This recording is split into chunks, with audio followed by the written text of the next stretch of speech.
Gjatë kësaj kohe po flasim pak, po bëjmë një rrëfim për ty. Arnora më trego për jetën tënde, për fëminin tënde, the që prej atëherë ndoshta e ke pas pasion kuzhinën, ke pas të trashëguar, a ka qenë edhe dikush tjetër që e ka pas po të njëjtin pasion apo qysh erdhi tek ti, sepse me shku me ju gatu krejt më hollës, ëmbëlsira, do thotë çat shumë e ke dashur. Te gratë hoxhve. Po. Se na jemi edhe goxha shumë. Okej. Po. Do të thonë kjo për mua është pasion që nga fëmiria, mirë po gjithmonë mendoj që tu bo. Po. Nona është e njohur, do të thonë gjithmonë ka qenë e njohur për gatimet tradicionale edhe për çdo gatim në fakt. Që ajo ka përgatit, ka qenë e njohur për shijen dhe për mënyrën se si e ka përgatit. Do të thonë është vërtet ka gatuar gjithmonë mirë edhe unë jam inspiruar nga nëna normal. Po. Më trego pak çush ka qenë fëmia jote Arnora? Fëmia ime ka qenë shumë e mirë. Jam rritur në një familje mesatare, do të thonë me 2 prind edhe me 3 vllazën. Motër s'kam. Kemi qenë një familje shumë e dashur, ashtu një familje e ngushtë derisa u martuam, do të thonë fillon të martohemi dhe të shpërndahemi. Mirë po gjithsesi tash jemi një familje më e madhe se për nonën time është më mirë tash kam bërë një pamesa dhe është rrit familja, por kryesisht një fëmijëri shumë të mirë. Edhe të lumtur, padyshim. Për çka ke nostalgji, çka të mungon prej atëherë ndoshta? Tash kur e krahazon fëminin tash me fëminin atëherë për shembull, për çka merr shembull kohën e kaluar? Kohën e kaluar, po janë disa ndoshta më shumë argëtimi me fëmijë të tjerë. Unë jam rritur në një familje ku kemi pas, do të thonë, edhe axhallar dhe jemi rritur me fëmijë më shumë, edhe vajzat togjve, edhe djem. Tash në këtë rast vajzat e mia për shembull i kanë 2 agj, mirë po tash jetojnë më largas edhe nuk e përjetojnë do të thonë atë atmosferën që kemi përjetuar na që jemi rritur më shumë, po tash secili është vetëm, është një mungesë, pothuajse një defekt shumë i madh, më shumë me telefona, më pak argëtohen jashtë sa na që jemi rritur në një fëmijëri më ndryshe dhe pothuajse më të lumtur. Pra kemi qenë me fat që kemi qenë atëherë, që kemi shiju atëherë. Padyshim që po. Tash jemi tek vezët. Vezët i rrahim për pak minuta.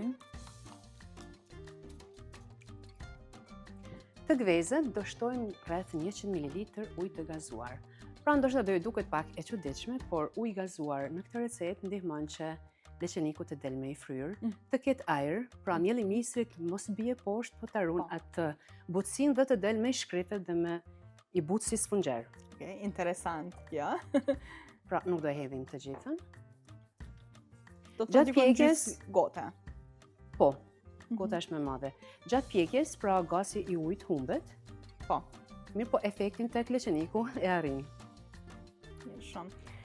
Je më shumë tek ushqimet tradicionale apo ushqimet moderne, Arnora? Se the që ndoshta tradicionalet ke mujt me i mësu prej nanës, sepse the që ka qenë shumë e mirë në kuzhinë tek ushqimet tradicionale, mirë po ti ku e gjen vetëm më shumë?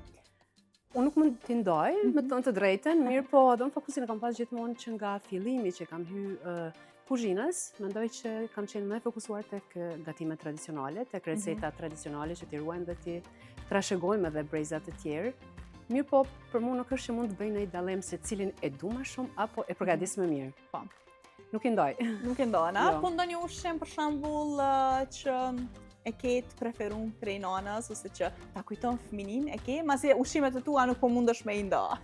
Prej nanës se kam, më të thënë të drejtën, filia është një diçka që unë për veten time nuk është që e pëlqej shumë. Po flinë e nanës e kam ashtu, e kam gjithmonë mendje. Janë gjitha gatimet e nanës për mua vërtet janë shumë të mira dhe nuk mund të bëj dallime. I kemi dhe ato ëmbëlsirat dhe kur kemi qenë të vegjël, tash quhen gurabia, po edhe atëherë në fakt. Gurabia me përbërës të thjesht, po gjithmonë ato i ka përgatitur edhe kur kemi dalë për shembull me fëmijë apo diçka që kemi dalë me lujt, ato i kemi pas, po më ndaj me vetë. Pra kjo është ndoshta ushqimi që ti ta kujton të kalumen tonë, ose që ndoshta është pjesë që e simbolizon kalumen tonë, sepse unë mendoj që ushqimin përgjithësi sjell kujtime. Gjithmonë është ushqimi ai që ta kujton ose ku ke qenë, ose ku e ke provu këtë ushqim, apo kush e ka përgatit. Po. Është e vërtetë. Tani tek vezët do shtojmë kosin, këtu kemi rreth 250 ml kos. Do i përzijem së bashku.